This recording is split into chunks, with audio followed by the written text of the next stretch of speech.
Well, U.S. health officials now meeting, keeping an eye on a close COVID variant as well. The Mu variant, we've been talking about that. It's been found in every state except Nebraska, so all over the country. And right now it accounts for less than 1% of the cases. But there are some concerns with this new mutation because it could be potentially more transmissible and also evade antibody protections. It was first identified in Colombia and has been confirmed now in at least 39 countries. We're going to go a little deeper on this now with Seminole County Medical Director Dr. Todd Husty. Dr. Husty, always good to see you. Thanks for being with us.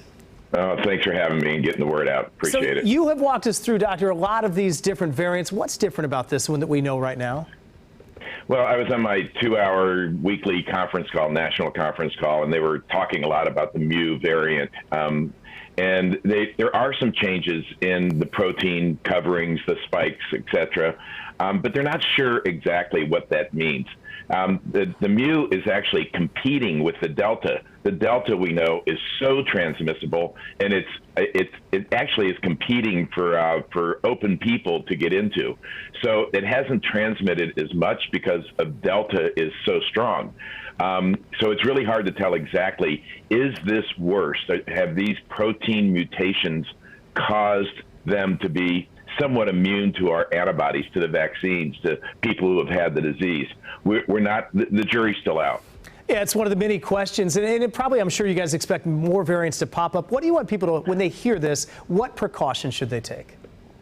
You know, it's the same old thing. I mean, the fact that we're going down right now is so predictable. Why? Because it got really scary and everybody started doing the right thing again. Oh, and then it goes down. And then we stop doing the right thing and it goes up.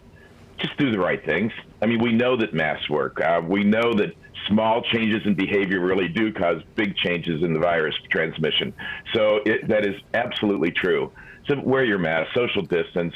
You know, you don't have to wear your mask always outdoors. You can still be in your own house.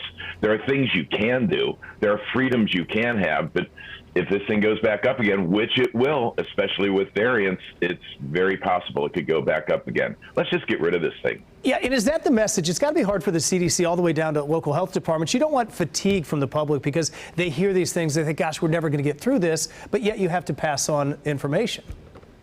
Yeah, and you know, if it was really hard to do, you know, if we were asking people to stand on their head and spit BBs, that would be one thing. But we're asking people to wear masks. We're asking people to social distance and to continue that, to still socialize, to still be able to work, to still have businesses open. Get your vaccine. The vaccine is extremely safe. It does work. And we need to just give up and get your vaccine. It does work. If we do all that, we can stop worrying about this. I want to go back to your comment before. You talked about the vaccine, and there's a lot about the Mu we don't know yet. But obviously with Moderna and Pfizer, they're the mRNA. They can adjust quickly to some of these new mutations. But do we expect those vaccines will work not only against the Delta, but against the Mu also? So what I heard yesterday from some real experts is that they think the vaccine is working against Mu also. They're pretty darn sure. So we haven't mutated so far as to need a new vaccine, you know, with new proteins in it.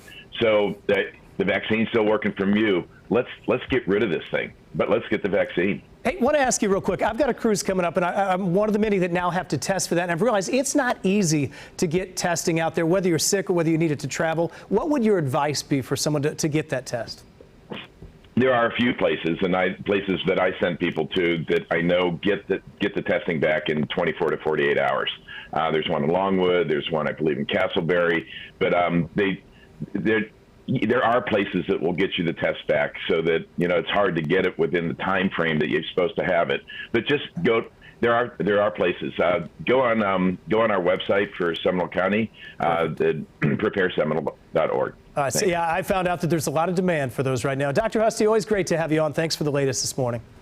Thanks for having me.